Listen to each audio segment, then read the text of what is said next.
So what I didn't show you is that this property is over 100 years old, and they have this, I don't know if it's like a sweat lodge kind of thing, or if it was like how they used to cure their meat 100 years ago. I don't know. Hang on, and I'll show you.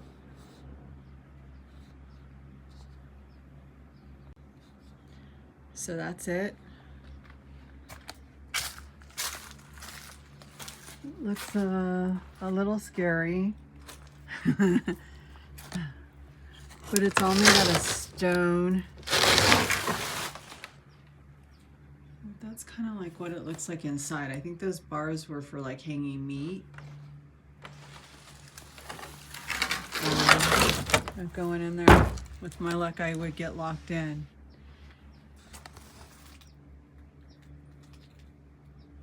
It's cool, but yeah, it's a little scary.